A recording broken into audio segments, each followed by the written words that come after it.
everybody. Saturday of week 9 and Saturday morning is Parkrun morning. It's windy today. Forecast is winds about 48 to 50 miles an hour from the south-west, I think. So we'll be running into the wind quite a lot this morning. It's 20 kilometres altogether today, so a bit of a landmark. So after we do this, we'll go out into the lanes round about St Andrews, and we'll do the same 14 and a bit kilometre loop that we did a couple of weeks ago, and we'll add an extra loop of the park on when we get back to give us our total. So forecast is for rain. It's not meant to be rain until 2.5 hours from now. But it's been raining all the way up here in the car, so I guess it is going to be wet at some point. Anyway, Parkrun beckons, so we'll see you at the start line.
Part 1,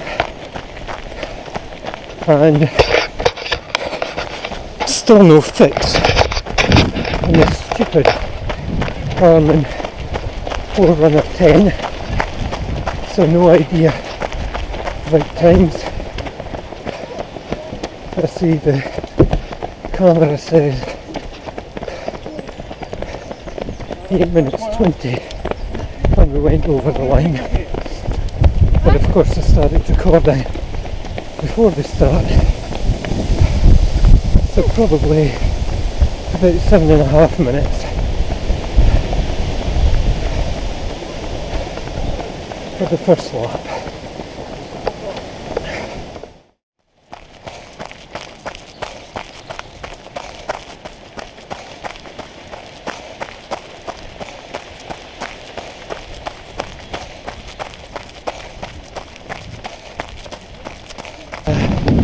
That is about 16 minutes on the camera and then the lap 2, so about 15.5 I think.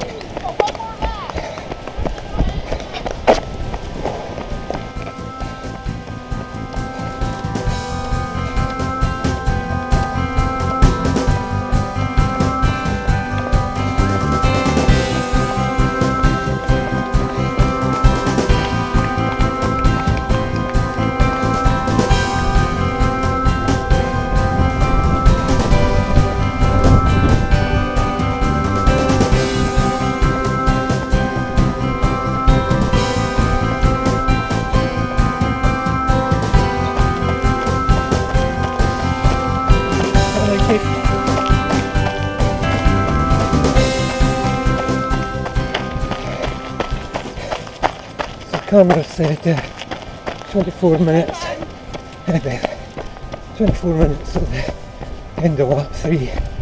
That's about 23 real time. So just the last little climb round the mound.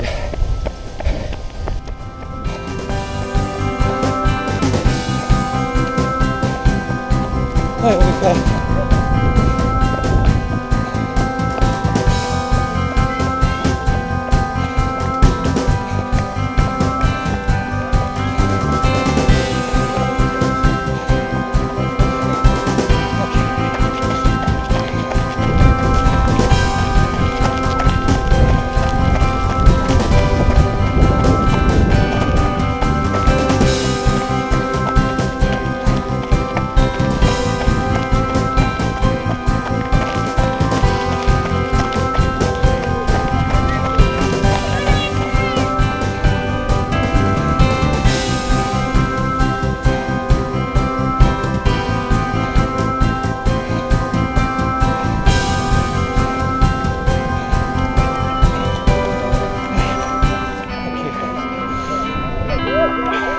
Well done. Thank you.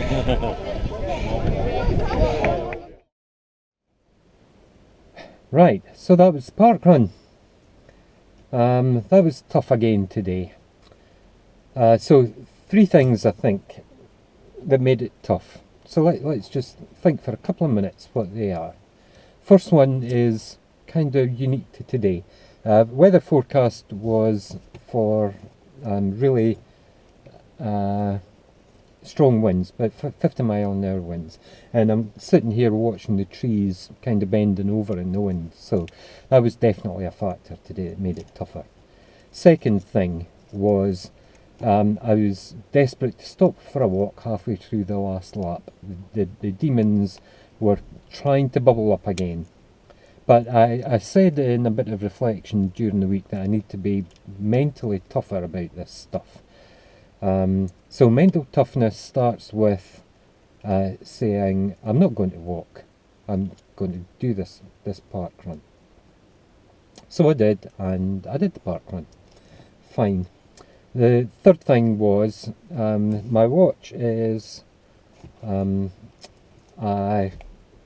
Garmin Forerunner 10, and I get frustrated at it sometimes. It is the cheapest one in the range, and I bought it when I first started running a bit more seriously. And 2 things that I don't like about it. The first one is that it tends to shut off without any real warning. You know, I can hear the little beeps just there. That was it saying I'm going to shut off. But if you're running, you don't hear that. And you know, if you stop to do a bit of camera, or you're out with a group and you know, you're having a regroup, it will shut off and you're totally unaware. But the other thing is that it sometimes doesn't get a GPS lock, and it's nothing consistent that you can say these conditions it's okay, these conditions it's not okay. Totally random. So today we did the whole park run, and the whole of the park run it was trying to find its location. So you know, a GPS sports watch that can't get a GPS lock is it's just nothing more than a bit of not even very attractive jewellery. So fourth thing, so there are actually 4 things.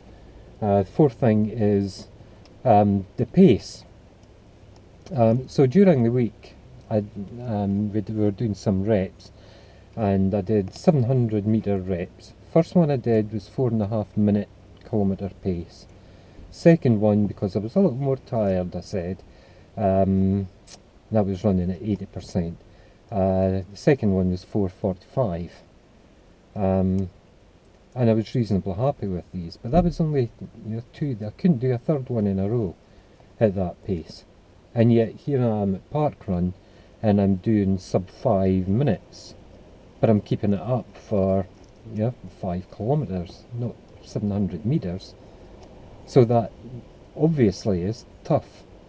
So that's why parkrun is tough. It's because that pace and maintaining that pace. So it's not fantastically fast pace, in absolute terms, but but for me, it still is quite fast. You know, 4.5 minutes, that would be a 22.5 minute 5k, which, yeah, I don't know what the age-related score for that would be, but pretty good, I would have thought. Good, okay, so there we are. Another park run under our belt, and at least it stayed dry. Good. Okay, I see a few raindrops starting to appear now, so we're just about to head off for a 15-kilometre extension to take this up to 20 kilometres for the day. So we'll see you in the next video.